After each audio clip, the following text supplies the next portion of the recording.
Maintenant, c'est avec plaisir que je vous présente Madame Fatoumata Gwindo, diplômée de la faculté d'administration. Originaire du Mali, Madame Gwindo a su briller tout au long de son parcours universitaire à l'université de Moncton. Personne engagée et j'ajouterai très généreuse. Elle assume la vice-présidence externe et par la suite la présidence de l'Association des étudiantes et étudiants internationaux du campus de Moncton. Acadienne de cœur, elle choisit de faire un stage à la Société de l'Acadie du Nouveau-Brunswick, où elle a contribué à la rédaction du mémoire sur les réformes de la loi sur les langues officielles. Retenons que Madame Gwindo est membre du comité de la stratégie de l'Université de Moncton, est membre du comité d'organisation de la 43e soirée internationale, est membre du comité permanent Femmes et égalité entre les genres, ainsi que membre du comité disciplinaire. Mesdames et messieurs, accueillons chaleureusement une championne, Madame Fatoumata Gwindo.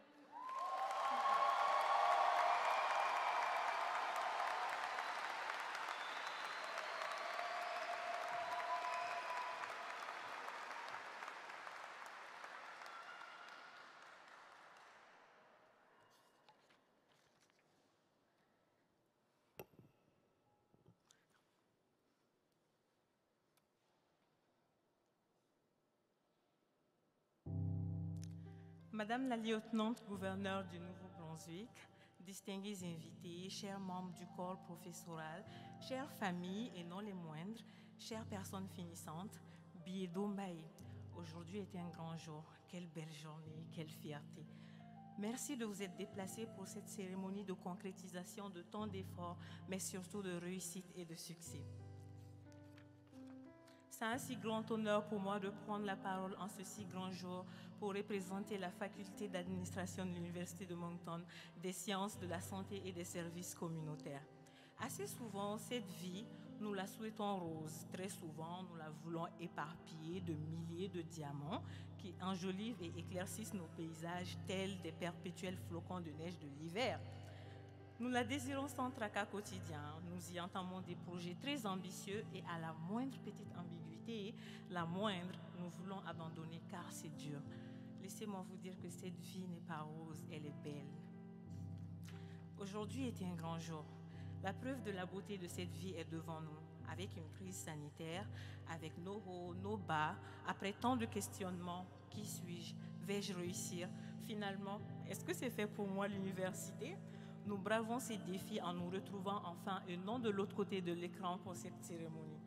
Oprah Winfrey affirmait que peu importe le défi que vous avez à surmonter, vous devez vous rappeler que même si la toile de votre vie se peint au fil de vos expériences, de vos comportements, de vos réactions et de vos émotions, c'est vous qui tenez le pinceau en main.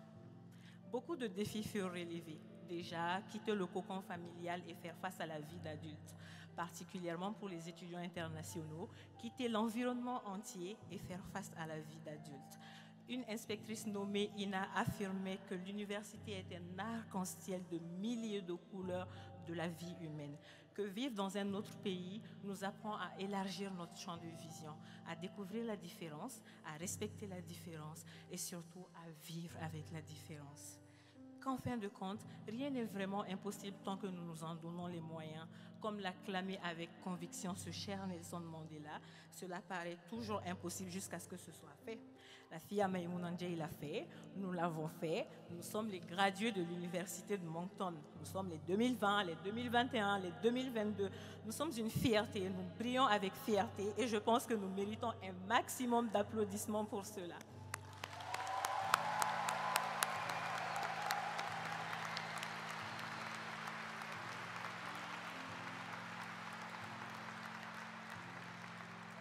Quelle fierté! Cette fin d'aventure n'est qu'une longue ligne de nouvelles portes ouvertes, Désormais, nous sommes appelés à être au cœur du marché du travail. Nous sommes appelés à améliorer le monde dans lequel nous vivons. Et cela passe par considérer le facteur humain. Le facteur humain est celui qui nous a conduits ici. Le facteur humain va avec l'amour, de nous à nos parents, de notre famille, dû au lien du sang ou au lien du cœur, vers l'université de Moncton, de nos professeurs à nos camarades de classe, de chaque arrêt de bus à chaque station d'essence, de chaque dollar investi à chaque temps accordé. Nous devons ce diplôme à chaque personne et entité ayant contribué directement ou indirectement à notre réussite, à chaque sourire le long du couloir de l'édifice Jean Cadieux. Chaque ce n'est pas si grave, tu te rattraperas au second examen, ou chaque t'es bien forte, là tu vas y arriver. Le tout étant stabilisé à la perfection par cette force, peu importe comment vous l'appelez, l'humain reste la clé, ne l'oublions jamais. Merci à tous ceux qui ont contribué à notre réussite, à nos parents, nos amis, l'Université de Moncton, ses services, nos professeurs et à toutes les associations étudiantes, aux organismes externes à l'université, au service de l'immigration au Canada. Merci aux futurs employeurs qui, nous l'espérons, auront confiance en nous embauchant fraîchement diplômés et en facilitant notre insertion sur le marché du travail. Merci à nous-mêmes. Je nous souhaite de belles carrières et une belle continuation quant aux expériences acquises à l'Université de Moncton. Soyons des visionnaires comme on nous l'a tant appris et tant répété durant ces 4 ou 5 dernières années au sein de nos différentes facultés. Maman Philomène Zangyo ne cesse de répéter que la peur quitte vos esprits. Nous sommes capables de bien plus d'impact que nous le pensons. Et je suis sûre que chacun de nous aura sa place bien méritée. Biedombae, aujourd'hui est un grand jour. Quelle belle journée, quelle fierté. Merci.